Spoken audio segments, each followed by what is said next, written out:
Alright guys, today is kind of an exciting day for me. It could be kind of sad, but we'll see how it goes. No, I'm going to try to put I've been recording some here and there stuff in between the H to B stuff. I meant to really make a documented thing about it, but time just got the best of me. So this is what I have now.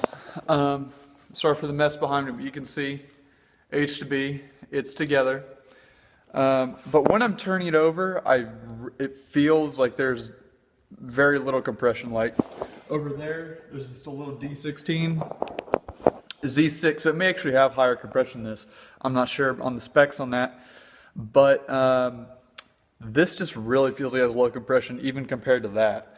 So what I've done here is I have them on the ground. I have the starter on there. And as you can see, I have it hooked up to a battery.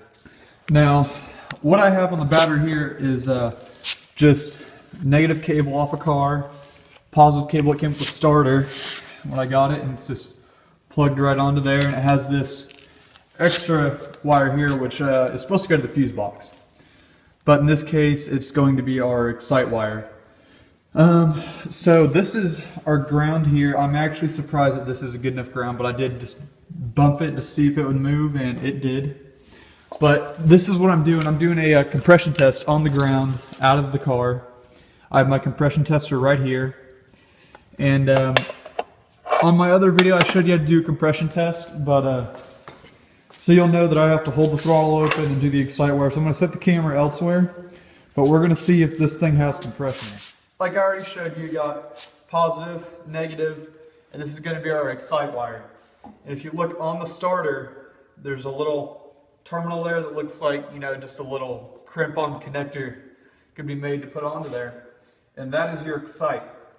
Now, what you're going to want to do is get a reading on your compression tester. Hold the throttle open and hold on to your britches, because this thing's about to start cranking right in your hands.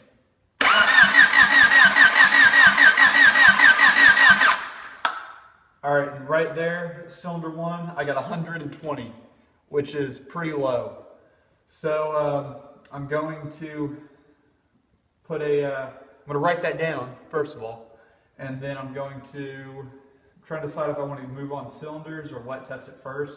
I might move on to the next cylinder, just see if there's a completely dead one that's not worth messing with. But we're going to find out.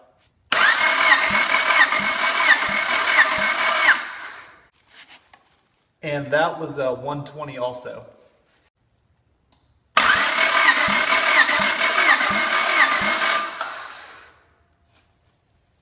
That one was about 110.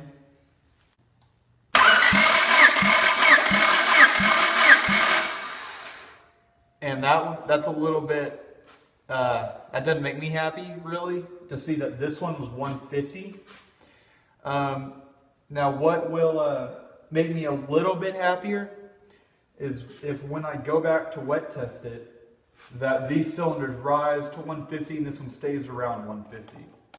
So what I'm going to do is wet test the other ones and hope they go to 150 also.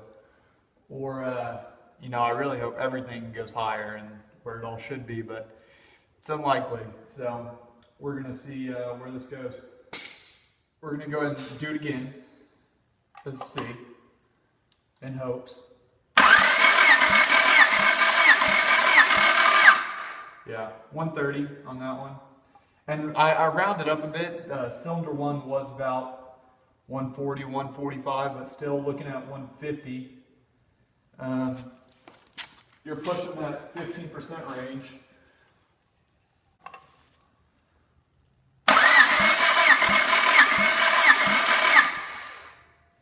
That one got up to 150, so that's good. Now, cylinder 4 is going to be the game changer, because if it jumps up to 180 or something, that means we're probably going to need a rebuild, or at least rings. And again, this is going to be the game maker, so let's see if you guys can't even really see it. So, 3, 2, 1. and it did go up to 180. So we are pretty low on compression on these sides. And I am happy to see that it is past the rings, because rings are replaceable.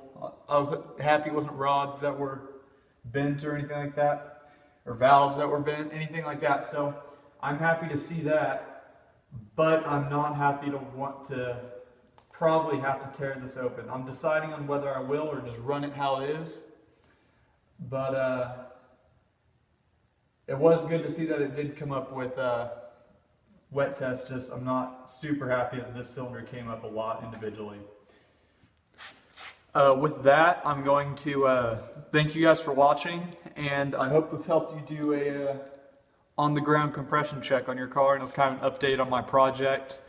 So I hope you guys liked it. Let me know what you guys think. Leave a comment, leave a like, dislike, whatever you think it deserves. So again, thanks for watching, and see you next time.